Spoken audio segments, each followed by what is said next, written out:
Монгол Улсын ерөнхийлөгчийн санаачлагаар хэрэгжиж буй Эрүүл Монгол хүн үндэсний хөтөлбөөн болон Эрүүл арга хангаа хөтөлбөөний хүрээнд цахимаас олж спортод цаг гаргахын өглөөний дасгалын аяныг эхлүүлээд байна. 11-р сарын 22-ны хүртэл үргэлжлэх энэ аянд 20,000 гаруй иргэнийг хамруулах зорилт тавьсан бөгөөд өнөөдрийн байдлаар 38 байгууллагын 1,300 гаруй албан хаагч хамруулад байна. Сарынхаа арга хэмжээний үр дүн бид хэрэгжүүлээ, хэвший гэсэн ер нь энэ ажлын байрны дасгал, төмөн дасгал, шугам бүжиг хөдөлгөөний тутмаас ангижруулах энэ эдгээр сайхан энэ дасгалуудыг бид цаашдаа хэвшил, дадал болохыг ер нь бол зоршил болохыг бид ер нь зорж байгаа. Дэлхийн эрүүл мэндийн байгууллагаас хүний өвчлөл эрсдэлт зан үйл нь хүний амьдарч байгаа хэв маяг өөрийн зан үйлээс 55% хамаардаг болохыг тогтоосон байдаг. Энэ нь эрүүл идэвхтэй амьдралын хэв маягт суралцсан амьдралдаа хэвшил болгох шаардлагатай байгааг харуулж байгаа юм а. Архангай аймгийн төрийн байгууллагад ажиллаж байгаа хүн амын эрүүл амьдралын тухай ойлголт, эрүүл хэв маяг хандлагын судалгааг аймгийн биеийн тамир спортын газраас гаргажээ. Төрийн албан хаагчдын 69.3% нь амьдралын зөв хэв маягийн талаарх мэдлэгтэй бол 70.3% нь зөв хандлагатай байна.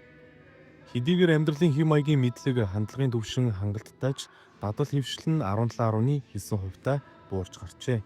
Энэ нь 3 хүн тутмын нэг нь идэвхтэй хөдөлгөөнийг ажлын байрандаа амралт чөлөө цагаар ажилдаа ирж очихдоо огт хийдэггүй гэсэн үг юм а. Тийм учраас эрүүл идэвхтэй амьдралын хэвшилтэй иргэдийн тоог нэмэгдүүлэхэд чиглэсэн ажил зохион байгуулах, таргалтыг бууруулах, биеийн тамир спортоор хичээллэхийг уриалах, байгууллага аж ахуй нэгжүүд ажилтнуудаа спортоор хичээллэхийг дэмжих, орчин нөхцөлийг бүрдүүлэх шаардлагатай байгааг биеийн тамир спортын газраас мэдээлж байгаа юм а. Өглөө эрт босоод өглөөний цагийг их эрч хүчтэй өнгөрүүлдэг болсон. Дасгал хөдөлгөөн хийснээрээ тэр өдөр маань тухайн өдөр маань бүгдөө эрч хүчтэй яг л дасгал хийсэн эрч хүчээр өнгөрүүлж байна. За яг 2 дахь удаа явж байгаа болохоор зарим дасгал байвал арай сураагүй байна. Гэхдээ яг ингээд сурд айгүй сонирхолтой. Яг ингээд бүжгийн хөдөлгөөн, дасгал аль нь амар хүнд юм бол байхгүй.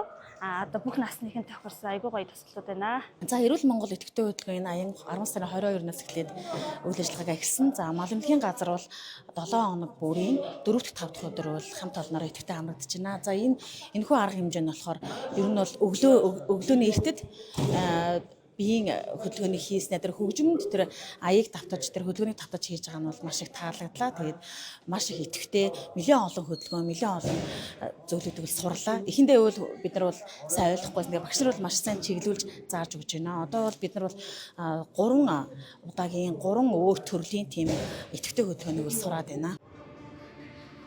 Хуваарийн дагуу Эрдэнэ булган суманд үйл ажиллагаа явуулж буй байгууллагууд 7 хоногт 2 удаа өглөө ирж дасгалд нэгдэж байна. 2025 оны эхний хагас жилийн байдлаар Архангай аймгийн бие бэлтрийн төвшин тогтоох сорилын төвд 7 байгууллагын 247 хүнийг урьж хамруулжээ.